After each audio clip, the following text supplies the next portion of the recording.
Hi guys, welcome to my channel. This is Jessie. So in my last video, I talked about whether it is like good timing for us to buy apartment. Ever since the Hong Kong policy address announced the kind of really amazing news to exempt all those non-Hong Kong permanent resident from the stamp duty, like is the buyer stamp duty. So in this part of my video, I'm gonna elaborate on more about the stamp duty issues and also the implicit cost. And in the end of my video, I'm gonna calculate how much we're gonna subject to. Right now, we want to buy apartments valued at 10 million Hong Kong dollars, something like that.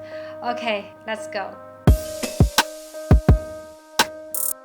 So what is the stamp duty? It is a tax the government levies on documents required to record the particular types of transaction legally. So in Hong Kong, three circumstances would incur the stamp duties when one buys, sells, or leases immovable property, the buys or sells of stocks, and buys and sells bearer instruments. For buying or selling the immovable properties, one might be subject to three types of stamp duties: the ad valorem stamp duty, the special stamp duty, and the buyer's stamp duty. So usually, the IRS doesn't state whether the buyers and the sellers should pay those stamp duties, but in reality, usually the buyers would bear the stamp duties, as assuming that the seller bears the costs, the seller would raise the property price, right? So usually it is the buyer who would assume all those stamp duties. So exception for the special stamp duties, which is aimed at curbing the property speculation activities such as quickly turnover transactions. Other two types of stamp duties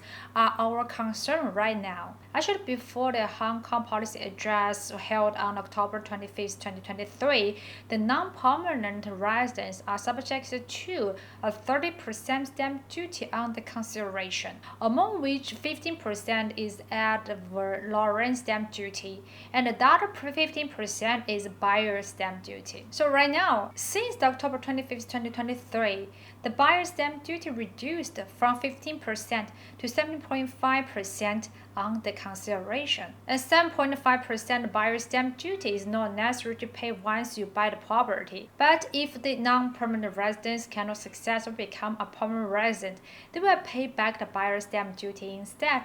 In general, the buyer stamp duty exempt conditionally for those non-Hong Kong permanent residents. However, it is worth mentioning that the non-permanent residents are still subject to the 15% ad valorem stamp duty as well.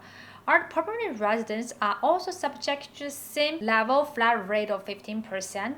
My answer is it depends.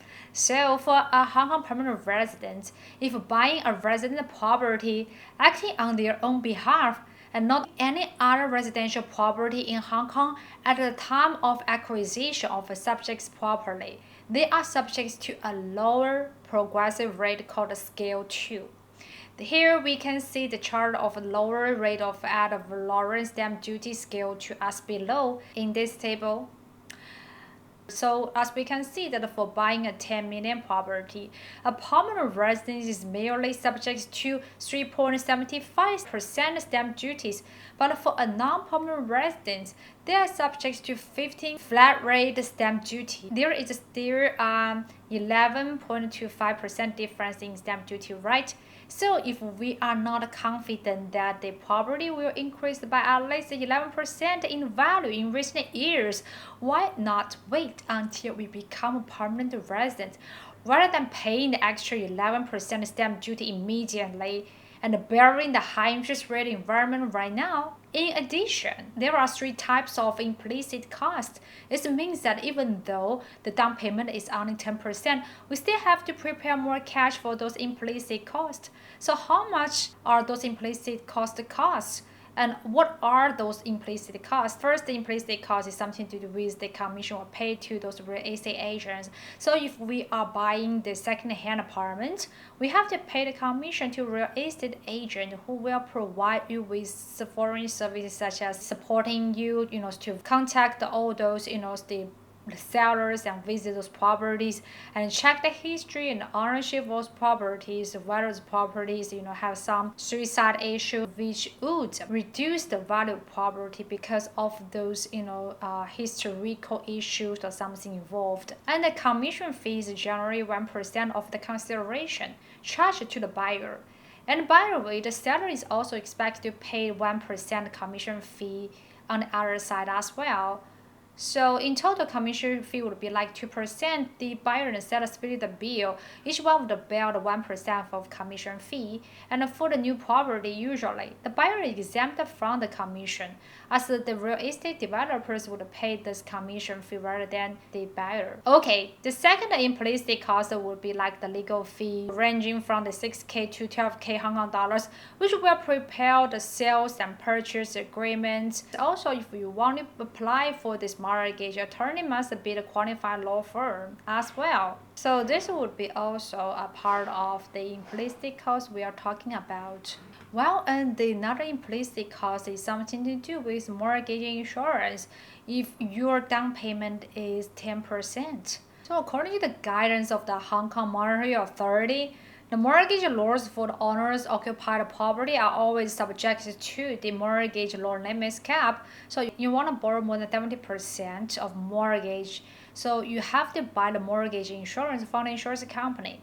The mortgage insurance scheme provided to the bank by the insurance company enables bank to offer a high percentage of mortgage loan without taking additional risks. So the mortgage insurance varies depending on the consideration of the property you bought, the down payment ratio, and the mortgage maturity. For 30 years, the 90% mortgage ratio and the 10 million department, the mortgage insurance will be like 2.5% of the mortgage loan, which is approximately 225K Hong Kong dollars. So in total, even though we want to buy a 10 million Hong Kong dollars department, the down payment is around 1 million Hong Kong dollars. When we combine the stamp duty, as I mentioned earlier, the ad valorem stamp duty, all those implicit costs for buying a 10 million Hong Kong dollars property, we have to squeeze out extra 1.5 million Hong Kong dollars to pay for all those ad valorem stamp duties and all those implicit costs to settle the transaction. And in this way, probably we would have to give a second thought about whether we want to jump in the property ladder right now and buying the property, whether we have sufficient initial money to pay for the down payment and all those stamp duties issues and all those implicit costs or something like that. Okay, this is my sharing today. If you like my video, please thumb up. If you have any comments or questions, you are really welcome to leave a message. If you want to get to know more about Hong Kong tax issues or in any other investment issues, you are really welcome to subscribe me and ring the bell. You will never miss my updates. Thank you. Bye.